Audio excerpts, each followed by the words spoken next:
first time I smoked weed was in my backyard here. Got super stoned, and then I realized I liked weed a lot. That's when my desire to smoke weed started, and then I started smoking weed for a while. And then started getting really dependent on it, and that's when I realized that I had to stop.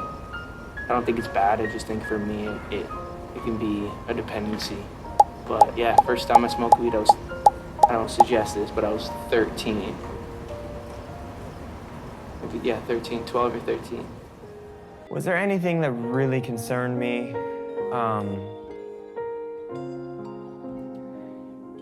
Yeah, I think maybe maybe the lean when he was drinking that. Can I say that? There was a time where I was sipping lean, I was popping pills, I was doing Molly, you know, shrooms, everything. And it was just an escape for me. I was just young, you know, like everybody in the industry. And people in the world who experiment and do, you know, just normal growing up things.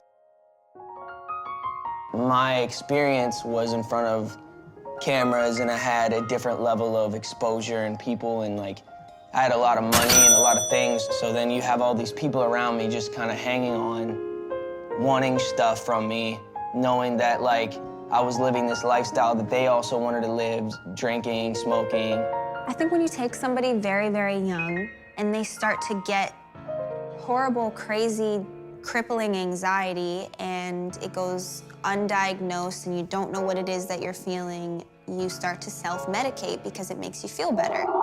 Just help you not to feel anything. With all the success that we've had, we've also had some really turbulent times.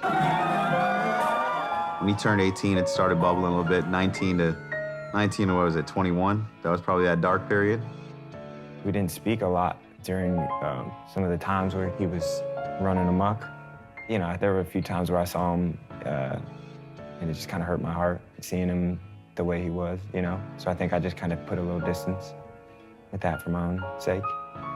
It would just go without saying that my position on maybe the path he was going down, but at the same time, just letting him live his life and learn and, I don't know, just do his thing.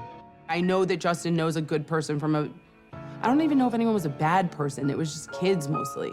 But like knows good from bad and knows right from wrong, and he's making some wrong decisions, but I never really believed that that person that the whole world hated so much was who he is. Last week, the singer was arrested in Miami for allegedly drag racing, driving under the influence, and resisting arrest, all misdemeanors. Bieber's attorneys pleaded not guilty on Wednesday. I started valuing the wrong things in this business because there was things dangling in front of me. If I get this, I'll be happy. If I do this, I'll be happy. He's gone through a lot in a very short life. You don't always agree with someone's decisions in that moment. There are young people making very big decisions that affect a lot of people. And sometimes in those scenarios, you're gonna make the right decision. Sometimes you're gonna make wrong. And these are things that I think a lot of people with secure households learn at a young age. I never had that security in a family. I never had that consistency. I never had the reliability and the accountability and all these things that make you understand the way the world works. I was a good kid, but I was still like a shithead. I was bad in school.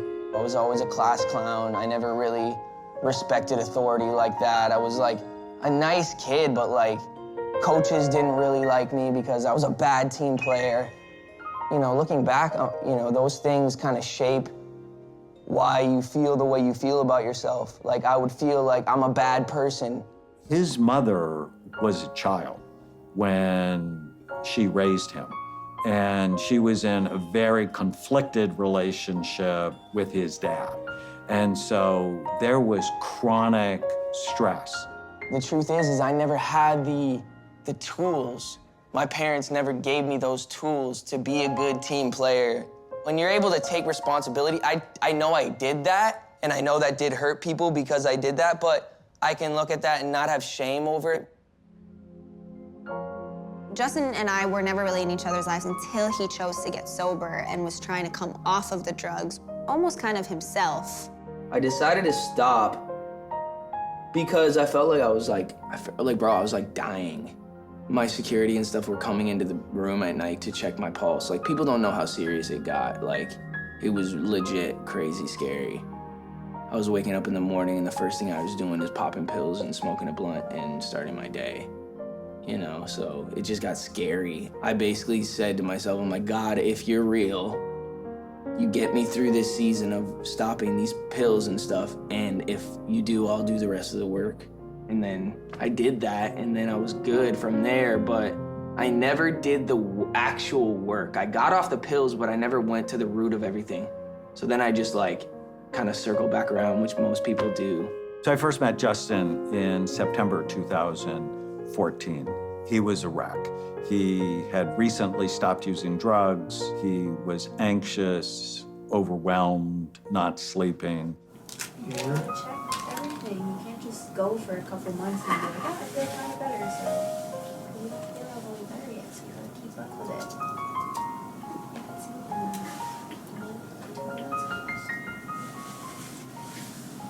They gave you medication?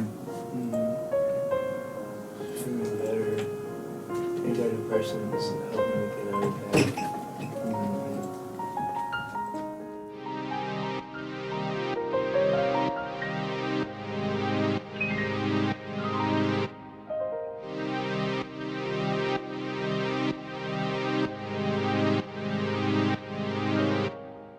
Mental health is so important to get on top of.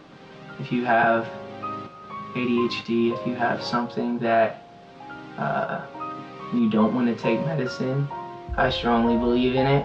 It's not the only answer, but it can really help you. So that's my advice to you. Anyways, this is a chamber. So what it does is it fills up with oxygen, and I've been struggling with a lot of anxiety.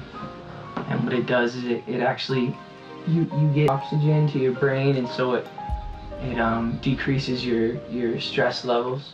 I think they're pretty cool. It helps bring more oxygen to your brain, to your organs. We have one in our house. As you can see in the doc, there was one in the studio. People are gonna think he's a crazy person. People are gonna be like, what is this contraption machine? That's some like rich people shit, I don't know.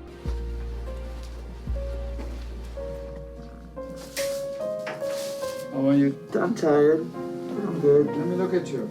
Can I just address the camera real quick? Please, go ahead. Okay. So I am here in the doctor's office, and what we are about to do is the nurse is going to put in an IV, and it's called NAD.